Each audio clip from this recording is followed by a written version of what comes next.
Welcome to Atom classes. Last lecture में मैंने आपको कंडक्टर के बारे में बताया था, कंडक्टेंस के बारे में बताया था, स्पेसिफिक कंडक्टेंस के बारे में बताया था, उसके अलावा रजिस्टिविटी, रेजिस्टेंस और ओम्स लॉ, इस सब की चीज़ों के बारे में बताया था। ठीक है, आज उसके आगे पढ़ना है हमें। तो एक बार दोबारा जो है स्पेसिफिक कंडक्टेंस के एक और डिफिनीसन देते हैं।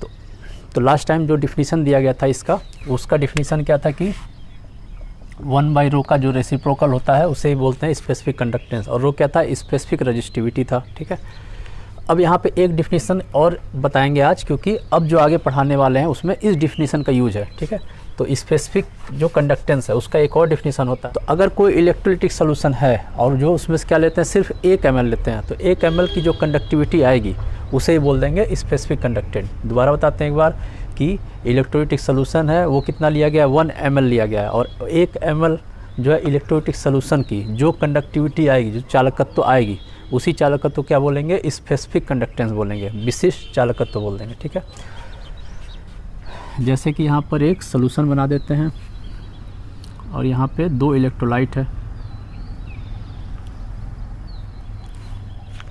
अब ये दोनों जुड़ा हुआ है, सेल से, बैटरी से जुड़ा हुआ है।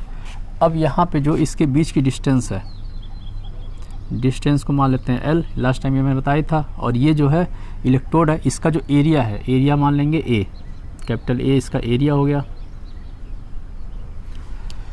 और इसमें क्या भरा हुआ है, इलेक्ट्रोलाइट भरा हुआ है, इसके अंदर भरा हुआ है इलेक्ट्रोलाइट। तो यही इलेक्ट्रोलाइट अगर 1 ml ले लेंगे, ठीक है, 1 ml अगर इलेक्ट्रोलाइट ले लेंगे, तो उस समय जो इसकी कंडक्टिविटी आएगी, ठीक है, उस समय जो इसकी कंडक्टिविटी आएगी, उसी कंडक्टिविटी को बोल देंगे स्पेसिफिक कंडक्टेंट। तो ये चीज़ जानना था। अब हमें 2 पॉइंट और जानना है इसमें। एक पहला पॉइंट है जिसको बोलते हैं molar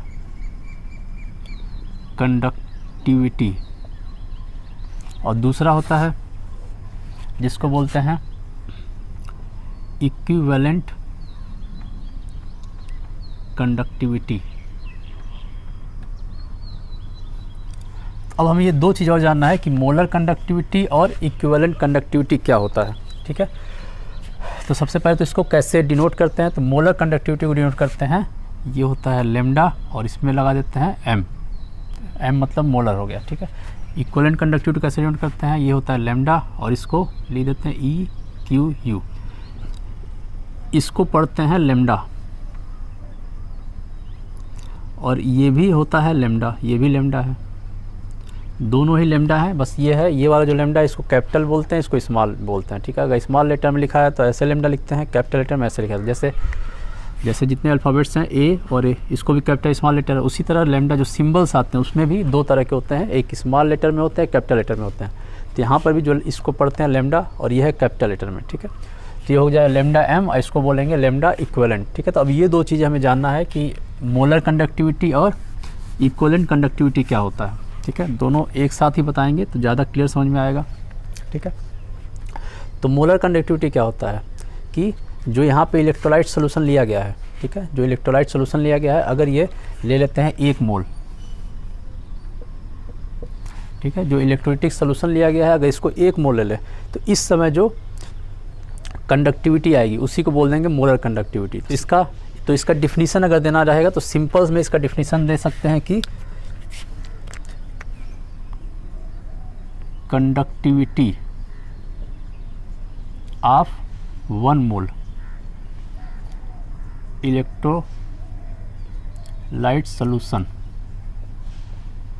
is called molar conductivity. ठीक है, अगर 1 मोल ले लेंगे, ठीक है, इलेक्ट्रोलाइट, तो उस समय जो उसकी कंडक्टिविटी आएगी उसको बोलते हैं मोलर कंडक्टिविटी। यहाँ पे क्या था कि 1 ml, यहाँ पे लेते थे वॉल्यूम लेते थे, और यहाँ पे क्या लेते हैं, मोल लेंगे। दोनों में ये अंतर है, इसमें और इसमें ये अंतर है, इसीलिए दोनों ये और ये तीनों एक साथ बता रहे हैं कि कन्फ्यूजन ना हो तीनों में। ठीक है, दोबारा बताते हैं। जो स्पेसिफिक कंडक्टेंस था उसमें क्या था कि जो कंडक्टिविटी था वो कितना था, 1 ml का था। 1 ml अगर इसका सोल्यूशन ले लेंगे, इलेक्ट्रोलाइट ले लेंगे, तो उस समय जो कंडक्टिविटी आएगा उसको बोलते हैं स्पेसिफिक कंडक्टेंट। मोलर कंडक्टेंस क्या होता है कि यहाँ पे जो इलेक्ट्रोलाइट लिया गया है वो कितना ले ले, 1 मोल ले ले। ठीक है, तो उस समय जो कंडक्टिविटी आएगी उसको बोल देंगे मोलर कंडक्टेंस। अब इक्विवेलेंट कंडक्टेंस क्या होता है, सेम यही है कि यहाँ पे जो इलेक्ट्रोलाइट था, यहाँ पे 1 मोल ले रहे थे, यहाँ पे क्या लेंगे, 1 ग्राम इक्विवेलेंट लेंगे। ठीक है, तो इसका डिफिनीशन हो जाएगा इसको लिख देंगे conductivity of 1 gram equivalent electrolyte is called equivalent conductivity. ठीक है, तो इक्विवेलेंट कंडक्टिविटी, मोलर कंडक्टिविटी में कभी कोई कन्फ्यूजन नहीं रखना है। मोलर कंडक्टिविटी क्या होता है, सिंपल मोल्स लिया गया है कि 1 मोल लिया जाएगा इलेक्ट्रोलाइट, और इक्विवेलेंट कंडक्टिविटी में क्या लिया जाएगा, 1 इक्विवेलेंट इलेक्ट्रोलाइट लिया जाएगा। अब इक्विवेलेंट और मोल में क्या फ़र्क होता है, अब इस सारी चीज़ें एक एक करके क्लियर होंगी। ठीक है, तो सबसे पहले तो ये इसका डिफरेंस होता है और इसका डिफिनीसन भी होता है। ठीक है, इसी डिफिनीसन को और थोड़ा सा विस्तृत में बताते हैं। तो विस्तृत में अगर इसी डिफिनीसन को बताना होगा तो कैसे बताएंगे कि जो यहाँ पर ये इलेक्ट्रोड लिया गया है, इसका बीच का डिस्टेंस है, बीच का डिस्टेंस हम कितना ले रहे हैं, 1 ml ले रहे हैं। यहाँ लिख देते हैं कि अगर जो लेंथ है वो लिया गया 1 सेंटीमीटर, ठीक है, 1 सेंटीमीटर ले लिए, और जो एरिया है इसका, जो इलेक्ट्रोड का एरिया है, तो उसको ए लिखते हैं, वो ले लेते हैं 1 सेंटीमीटर क्यूब। ठीक है, तो ये लेंथ है और ये एरिया है किसका, इलेक्ट्रोड का। तो उस समय अब इसका डिफिनीसन, इसके डिफिनीसन में ये 2 पॉइंट को ऐड करना हमें। ठीक है, अब इसका जो डिफिनीसन लिखेंगे वो डिफिनीसन क्या लिखेंगे कि जब 2 इलेक्ट्रोड जो क्या हो, एक दूसरे के पैरेलल हो और क्या हो, पैरेलल समांतर हो, और उनके बीच की दूरी कितनी हो, 1 सेंटीमीटर हो, तथा इसका जो एरिया हो, ठीक है, जो इलेक्ट्रोड है उसका एरिया कितना हो, 1 सेंटीमीटर। उस समय अगर जो इलेक्ट्रोलाइट है 1 मोल लिया जाएगा तो उस समय जो इसकी कंडक्टिविटी आएगी उसको बोल देंगे मोलर कंडक्टिविटी। ठीक है, तो ये 2 पॉइंट इसी में ऐड कर देना है। ठीक है, तो इसका डिफिनीसन दोबारा बताते हैं एक बार, क्या होगा कि जब इलेक्ट्रोड के बीच की दूरी क्या हो, 1 सेंटीमीटर हो, तथा इलेक्ट्रोड का जो क्रॉस सेक्शनल एरिया है वो कितना हो, 1 सेंटीमीटर हो, उस समय जो कंडक्टिविटी आती है, ठीक है, जो कंडक्टिविटी आती है किसकी, 1 मोल इलेक्ट्रोलाइट की। ठीक है, तो उस कंडक्टिविटी को बोल देते हैं मोलर कंडक्टिविटी। ठीक है, तो ये इसका डिफिनीसन है, प्रॉपर डिफिनीसन। ठीक है, वैसे इतना डिफिनीसन अगर आ गया, अगर ये पूरा नहीं समझ में आया तो अगर इस डिफिनीसन को भी लिखा जाए तो भी सही होता है। डिफिनीसन में इसको ऐड कर देना है कि जो इलेक्ट्रोड है उस इलेक्ट्रोड का बीच का जो डिस्टेंस है, ये जैसे इलेक्ट्रोड है इसके बीच का जो डिस्टेंस है 1 सेंटीमीटर रहा, और इसका जो एरिया है वो कितना रहा, 1 सेंटीमीटर। सेम इसी तरह इक्विवेलेंट कंडक्टिविटी में भी करना है हमें। ठीक है, तो यहाँ पर भी डिफिनीसन सेम ही देना है, बस इसमें ये 2 पॉइंट ऐड कर देना है कि जो है जो इलेक्ट्रोड है वो दोनों समांतर इलेक्ट्रोड होंगे, और साथ में इनके बीच का जो डिस्टेंस है वो कितना होगा, 1 सेंटीमीटर होगा, और जो इसका एरिया होगा वो कितना हो जाएगा, 1 सेंटीमीटर रहेगा। उस समय 1 ग्राम इक्विवेलेंट का, 1 ग्राम इक्विवेलेंट की जो कंडक्टिविटी आएगी उसी को बोल देंगे इक्विवेलेंट कंडक्टिविटी। ठीक है, इसको डिनोट करते हैं इस तरीके से, इसको डिनोट करते हैं इस तरीके से। ठीक है, जो मोलर कंडक्टिविटी होती है इसको वैसे हिंदी में बोलते रहते हैं मोलर चालकता। ठीक है, हिंदी में बोलते हैं मोलर चालकता, इसको बोलते हैं तुल्यांकी चालकता। तो इसका हिंदी में लिख देते हैं, इसका तुल्यांकी चालकता। ठीक है, तो अब इसका जो डिफिनीसन एक और देंगे, वो क्या देंगे कि जो मोलर कंडक्टिविटी है, मोलर चालकता है, वो किसके बराबर होता है, वो बराबर होता है कि स्पेसिफिक कंडक्टेंस। ये स्पेसिफिक कंडक्टेंस है, इसको भी, इसका भी हिंदी लिख देते हैं, इसका होता है विशिष्ट चालकत्व। ठीक है, तो स्पेसिफिक कंडक्टेंस तथा volume of electrolyte of 1 mole in 1 centimetre cube. ठीक है, वॉल्यूम लेना है और किस में लेना है, सेंटीमीटर क्यूब में लेना है, और कितना आ जाए, 1 मोल आ जाए। ठीक है, तो इतना हमको वॉल्यूम ले लेना है इसमें कि इसके अंदर पूरा का पूरा इलेक्ट्रोलाइट हो, कितना, 1 मोल हो जाए। ठीक है, तो उस समय जो इन दोनों का मल्टीप्लिकेशन होगा, गुणनफल होगा, उसी को बोलते हैं मोलर कंडक्टिविटी। ठीक है, तो मोलर कंडक्टिविटी का डिफिनीसन दूसरा क्या हो जाएगा, दोबारा बताते हैं एक बार, कि स्पेसिफिक कंडक्टेंस तथा, इसको हिंदी में लिख देते हैं मोलर कंडक्टिविटी तथा गुणा करके ये वाली जो वैल्यू है इसको हम हिंदी में चाहे लिखना चाहें तो हिंदी में लिख सकते हैं इसको के इंटू, अब इस पूरे को अगर हम हिंदी में लिखना चाहें तो हिंदी में क्या लिखेंगे कि 1 मोल वैद्युत अपघट्य की 1 सेंटीमीटर क्यूब आयतन। ठीक है, तो ये लिख सकते हैं। तो जो स्पेसिफिक कंडक्टेंस और 1 मोल वैद्युत अपघट्य की सेंटीमीटर में आयतन, ठीक है, सेंटीमीटर में आयतन के गुणनफल को क्या बोलते हैं? मोलर कंडक्टिविटी बोलते हैं। ठीक है, एक बार दोबारा बताते हैं कि मोलर कंडक्टिविटी का एक और डिफिनीशन क्या था कि विशिष्ट चालकत्व तथा 1 मोल वैद्युत अपघट्य की सेंटीमीटर में आयतन, ठीक है, सेंटीमीटर क्यूब में आयतन के गुणनफल को क्या बोलते हैं? मोलर चालकता बोलते हैं। ठीक है, तो ये इसका एक और डिफिनीशन हो गया।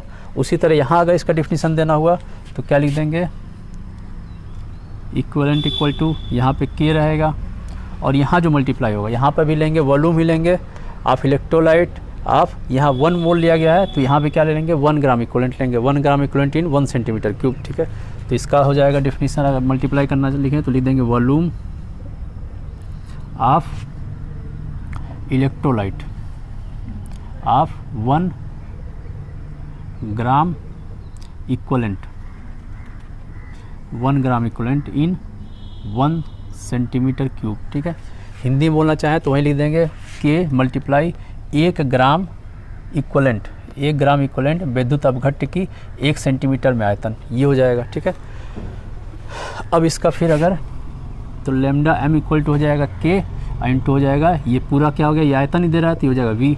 ठीक है, लेकिन यहाँ पे ये ध्यान रखना जो वी है वॉल्यूम, ये है आपका वॉल्यूम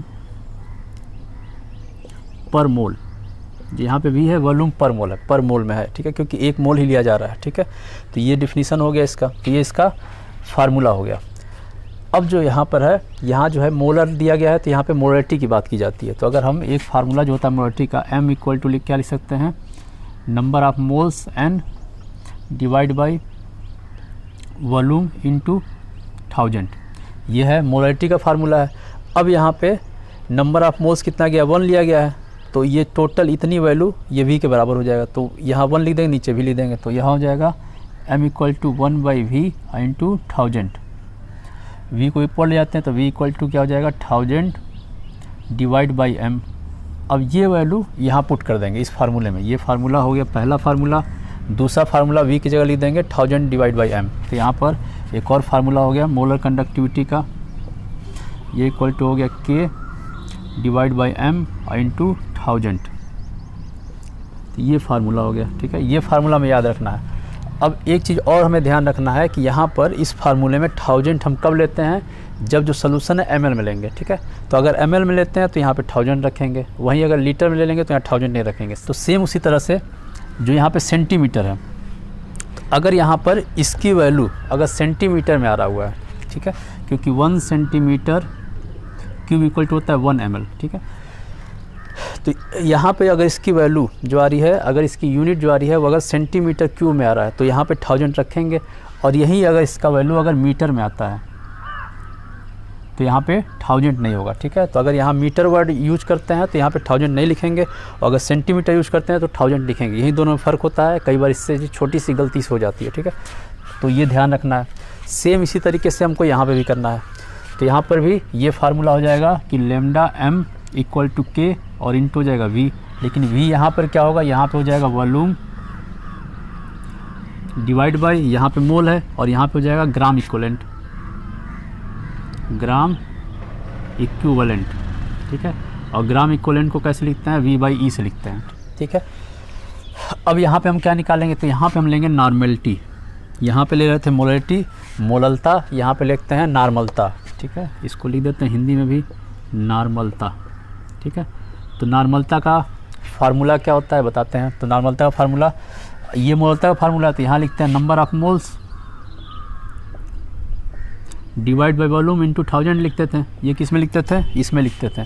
यहाँ पे लिखना रहेगा नंबर ऑफ मोल्स ना लिख के लिखना रहेगा नंबर ऑफ ग्राम इक्विवेलेंट। ठीक है, तो यहाँ पर इसी की जगह सेम फार्मूला ही होता है, बस यहाँ पे नंबर ऑफ ग्राम इक्विवेलेंट लिखते हैं नंबर ऑफ ग्राम इक्विवेलेंट। ठीक है, तो हो जाएगा E divide by V into 1000।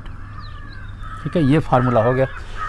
अब जो ग्राम इक्विवेलेंट है, ठीक है, यहाँ पे जो ग्राम इक्विवेलेंट है, ग्राम इक्विवेलेंट निकलता कैसे है तो वही बता देते हैं। जैसे नंबर ऑफ मोल कैसे निकलता बताते हैं। सबसे पहले नंबर ऑफ मोल्स निकालने के लिए क्या निकालते हैं? Mass divide by molar mass.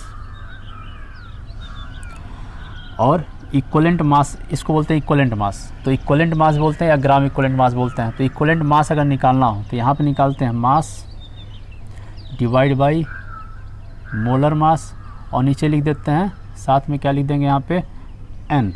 N क्या होता है, नंबर ऑफ इलेक्ट्रॉन ट्रांसफ़र, बता चुके हैं, सेम वही एन है। तो एन से इसको डिवाइड कर देंगे, तो इसको सिंपल सा क्या सकते हैं, number of mole divide by N. ठीक है, तो इसको ये वैल्यू भी लिख सकते हैं। ठीक है, अब यहाँ पर n equal to E by V into 1000 आ रहा हुआ है, तो ये तो बस समझाने के लिए बताए थे इक्वलेंट मास कैसे निकालते हैं। ठीक है, तो यहाँ पर जो इक्वलेंट मास होगा वो कितना है, 1 ग्राम इक्वलेंट ही है यहाँ पे। ठीक है, तो यहाँ पे इसकी वैल्यू 1 हो जाएगी। यहाँ v ऊपर चला है, n नीचे चला है, तो यहाँ पे इसी की जगह अगर हम v इक्वल टू लिखना चाहें तो v ऊपर और ये नीचे, तो e की जगह 1, तो 1 और नीचे हो जाएगा n और ऊपर हो जाएगा 1000 का मल्टीप्लाई। ठीक है, अब यही v को यहाँ फार्मूले लगा देंगे, तो यहाँ पे हो जाएगा लेमडा, यहाँ पे e नहीं है, यहाँ पे इक्वलेंट है, m नहीं है, इक्वलेंट है। तो लेमडा इक्वलेंट इक्वल टू यहाँ पे क्या हो जाएगा, ये k और v की जगह ये वाला रख देंगे n और इंटू 1000। तो ये दोनों फार्मूला आ गया। एक फार्मूला हमें याद रखना है ये वाला, और दूसरा फार्मूला में याद रखना है ये वाला। ये फार्मूला किसका है, मोलर कंडक्टिविटी का है, और ये फार्मूला किसका है, इक्वलेंट कंडक्टिविटी का है। इसमें यहाँ पे है मोलरिटी और यहाँ पर है नॉर्मलिटी। मोलरिटी को यहाँ पे कई सारे बुक में C से दिखाया गया है, कैपिटल C से, तो इसको कई जगह लिखा होगा K divide by C into 1000, ऐसे भी लिखा होगा। C भी कंसंट्रेशन को बता रहा है और वो कंसंट्रेशन मोलरिटी ही है। ठीक है, तो ये आपका 2 डिफिनीसन है और 2 फार्मूला है। इस पे आपको डायरेक्ट क्वेश्चन पूछ देता है। यहाँ पर भी आपको वही ध्यान रखना है, 1000 कब लगेगा, जब यहाँ पर सेंटीमीटर क्यूब में दिया हो तब। ठीक है, अगर वहीं मीटर क्यूब में दिया हो तो उसमें यहाँ 1000 नहीं लगाते हैं। अगला चीज़ इसमें क्या करना था, इन दोनों की यूनिट हमें जानना था कि यूनिट क्या होती है। तो यूनिट यहाँ बता देते हैं। ठीक है, इसको मिटाई देते हैं पूरा का पूरा। तो इसकी यूनिट लिखने के लिए सबसे पहले हमको इसका यूनिट और इसका यूनिट पता होना चाहिए। तो के जो है क्या है, स्पेसिफिक कंडक्टिविटी है, और इसका यूनिट क्या होता है, लास्ट लेक्चर बताए थे, ओम पे -1 और मीटर पे -1, ये हो सकता है। ठीक है, और इसको लिख सकते हैं प्रति ओम को क्या लिख सकते हैं, महो, और डिवाइड बाई मीटर, ये लिख सकते हैं। और महो को एक और वर्ड्स लिखते हैं और वो होता है सीमेंस प्रति मीटर। ठीक है, अब यहाँ पे जो इसका यूनिट हो जाएगा, तो ये एक तो हमको यूनिट में ये लेना है। ठीक है, तो इसको लिख सकते हैं, दोबारा लिखते हैं सीमेंस हो गया डिवाइड बाई मीटर, ये हो गया। और इसका क्या लिखते हैं, वॉल्यूम लिखते हैं। ठीक है, तो वॉल्यूम पर यूनिट मोल हो जाएगा। ठीक है, लिखते हैं फिर मीटर क्यूब, वॉल्यूम के लिए मीटर क्यूब लिख देंगे, और पर यूनिट वॉल्यूम का लिख देते हैं मोल। ठीक है, तो ये हो गया। इससे कटा तो हो जाएगा सीमेन को लिख सकते हैं S से, और ये डिवाइड कर हो जाएगा m स्क्वायर, और मोल को लिख देंगे मोल पे -1, तो ये इसका यूनिट हो जाएगा। अब इसमें सीमेंस की जगह हम क्या लिख सकते हैं, महो भी लिख सकते हैं। तो यहाँ लिख देंगे महो मीटर स्क्वायर मोल पे -1। ठीक है, इसके अलावा इसको भी ओम में लिखा जा सकता है, तो लिख सकते हैं ओम पे -1 मीटर स्क्वायर मोल पे -1, तो ये यूनिट्स हो गया। अब और भी कर सकते हैं, मीटर को क्या लिख सकते हैं, सेंटीमीटर में लिख सकते हैं। तो इसी में एक और लिख देते हैं। इन तीनों को फिर क्या कर सकते हैं, इन तीनों में मीटर की जगह सेंटीमीटर से, तो किसी एक को चेंज कर देते हैं इसको, तो हो जाएगा सीमेंस सेंटीमीटर स्क्वायर मोल पे -1, तो ये यूनिट हो गए इसके। ठीक है, अब 4 यूनिट दिया हुआ है, किसी में पूछ सकता है। तो इसी में दोबारा के बताते हैं कि ये जो सेंटीमीटर दिया गया, यहाँ पे सेंटीमीटर भी हो सकता है और मीटर हो सकता है। तो अगर मीटर होगा तो 1000 नहीं लगाएंगे, सेंटीमीटर होगा तो यहाँ पे 1000 लगा के इस क्वेश्चन को सॉल्व करेंगे। ठीक है, तो इसमें दोनों में सेम केस है। अब वहाँ का यूनिट देख लेते हैं, वहाँ का यूनिट क्या होगा। तो यहाँ पे अगर हमको यूनिट लिखना होगा तो यहाँ सेम जैसे यूनिट है वैसे ही सेम इधर भी हो जाएगा। तो यहाँ पर भी इस वाले को मिटा देते हैं और यहाँ यूनिट लिख देते हैं। तो के का यूनिट ये होगा, ये लिखा हुआ है, और इसमें वॉल्यूम लिखेंगे तो वॉल्यूम में लिख सकते हैं इसको metre cube divide by gram equivalent लिखेंगे, क्योंकि यहाँ पे 1 ग्राम इक्विवेलेंट के लिए है, तो मीटर क्यूब ग्राम इक्विवेलेंट। ठीक है, तो सेम वही चीज़ जो यहाँ पे मोल है, मोल की जगह क्या आ जाएगा, ग्राम इक्विवेलेंट आ जाएगा। इसका यूनिट और इसका यूनिट सेम होगा, बस डिफरेंस क्या होगा कि यहाँ पे मोल है और यहाँ पे क्या आ जाएगा, ग्राम इक्विवेलेंट आ जाएगा। तो लिख देते हैं, यहाँ पे सबसे पहला इसको लिख देते हैं, तो लिखेंगे सीमेंस मीटर स्क्वायर और लिखेंगे ग्राम इक्विवेलेंट पे -1, ये हो जाएगा। ठीक है, उसके अलावा यहाँ आगे इसके साथ सीमेंस सेंटीमीटर स्क्वायर और ग्राम इक्विवेलेंट पे -1। ठीक है, सेम इसी तरह होगा, बस मोल्स की जगह ग्राम इक्विवेलेंट आ जाएगा। तो ये है दोनों की यूनिट्स। तो आज के लिए सिर्फ इतना ही। नेक्स्ट लेक्चर में आपको इस पर कुछ न्यूमेरिकल भी कराएंगे।